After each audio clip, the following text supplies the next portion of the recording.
Oleh sebab itu kerajaan Osmaniyah telah menghantar ulama-ulama untuk dihantar ke kawasan ini, dan mereka telah dihantar ke Jawa. Wali Songo ialah bukan orang Jawa, tuan-tuan, tidak ada orang Jawa. Kebanyakannya lah orang Turki, orang Mesir, orang Maghribi. Dan sejarah Jawa mengatakan orang Wali Songo orang Jawa tidak benar sama sekali. Dia diutus oleh Osmaniyah untuk sampaikan mesej kepada orang Jawa. Dan di antara tokoh yang dilantik oleh Osmaniyah di sebelah timur ialah Syekh Abdul Samad Al-Lambani. Ia menulis Syiatus Salikin. Tuan-tuan tidak pernah diberitahu dia adalah komander tentera Osmaniyah. Dialah memimpin tentera Osmaniyah untuk membebaskan petani daripada cengkaman Siam pada kurunnya ke-18. Dan setiap peperangan yang dilalui oleh Syekh Abdul Samad tidak pernah kalah. Dan oleh sebab itu tentera musuh telah merancang untuk membunuhnya, dan dibunuhnya dalam satu peperangan. Dan kepalanya dipotong, badannya tertinggal di Chenok, di Narathiwat. Kepalanya dibawa ke Bangkok, dan kepalanya masih disimpan di stadium, tuan-tuan. Kita boleh saksikan darah masih menitis daripada lehernya. Itulah Syekh Abdul Samad Al-Lambani, orang Kedah. Walaupun namanya Palembang, tetapi dia orang Kedah. Ayahnya asal daripada Palembang, tetapi dia dibesar di Kedah, dan dialah ketua tentera yang tuan-tuan tak pernah disebut bahawa dialah ketua komander peperangan. Dialah tentera Osmaniyah. Osmaniyah sentiasa menghantar tenteranya bersama dengan setiap pertempuran, dan orang Turki kebanyakan tidak kembali semula ke Turki selepas mereka datang untuk membebaskan petani, dan mereka berkahwin dengan penduduk tempatan. Itu sebab orang petani kulitnya putih, tidak seperti kita. Muridnya juga ialah komander selepas Syekh Abdul Samad Al-Lambani, namanya Syekh Daud Patani. Sekali lagi Syekh Daud Patani digambarkan sebagai ahli sufi, tetapi dia memimpin tentera untuk perjuangan jihad, tetapi namanya tak pernah disebut dalam apabila kita menyambut kemerdekaan. Tuan-tuan, akhir sekali, kita masih ada seketing kera. Tetapi dengan pengkhianatan Siam bersama British, maka satu lagi bumi kita hilang selama-lamanya, seketing kera. Nama-nama di selatan Siam ini, tuan-tuan, masih kita dapat saksikan. Phuket umpamanya bukit asalnya, tuan-tuan. Yala itu jala asalnya, tuan-tuan. Tabai itu pertabalan, tabal. Dan Krabi itu asalnya Gharbi, pantai barat. Tuan-tuan, itu kenangan indah kita. Satu persatu bumi kita jatuh. Asalnya Champa telah hilang, Kamboja Desa telah hilang, kemudian seketing kera telah hilang, kemudian Singapura telah hilang, dan kita hanya tinggal sejengkal,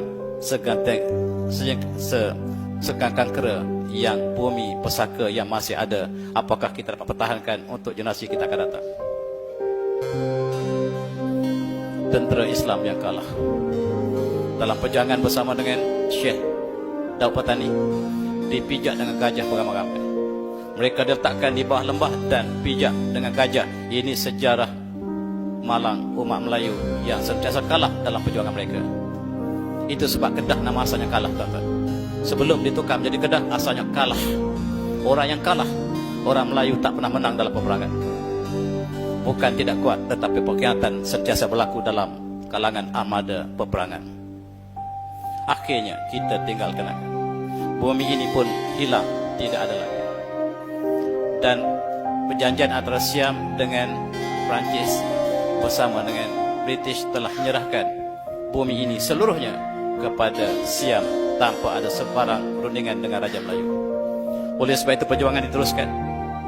Orang petani tidak pernah mengakui bahawa bumi ini bernama Satan Siam. Jangan sebut mereka Satan Siam. Sebut mereka, kami orang petani. Kami bukan orang Satan Siam. Kami tidak pernah iktiraf ini bumi Siam. Sebagaimana pemuda Palestin tidak pernah iktiraf bahawa bumi mereka adalah bumi Yahudi, mereka terus berjuang sama seperti orang petani. Mereka sedang berjuang, tetapi bukan di sini. Mereka berjuang di peringkat undang-undang, dan mereka berada di Switzerland sekarang untuk mencabar penyerahan petani dan setengkera kepada Siam. Perjanjian yang tidak sah yang sedang dilakukan sekarang. Cukup malam, tuan-tuan, kita lihat di hujung seketing kera. Di sinilah asalnya bumi kita, yang apabila kita jatuh Champa dan jatuh Kamboja Desa, kita membawa kenangan ke bawah, dan kita nyatakan dalam syair Siti Zubaidah menyatakan kekalahan kita. Yang kita bawa hanyalah buah campa. Kita panggil campa dak. Itulah yang tinggal kenangan. Kita bawa sebuah bunga, sekutum bunga yang kita sebut Cempaka. Itu sajalah kenangan kita bersama dengan Campa, sebuah negara yang besar satu masa dulu, yang hanya tinggal kenangan indah kita bangsa yang kalah dalam sepanjang sejarah perjuangan kita. Kita dijajah satu persatu. Tidak ada negara umat Islam yang tidak dijajah. Sebaik saja jatuh Kerajaan Osmaniyah pada tahun 1924, angkara dilakukan oleh tentera moden, maka kita tidak ada negara yang tidak dijajah. Seluruh negara umat Islam telah terjajah satu demi satu, termasuk negara kita di Asia Tenggara. Siapakah yang berjuang untuk menentang penjajahan? Mari kita buka sejarah yang benar. Mereka sedang berbincang di Mekah. Inilah tokoh-tokoh berjuang kita yang tak pernah kita sebut bila kita menyambut kemerdekaan. Di sebelah kiri ialah Syekh Muhammad Arsyad Al-Banjari.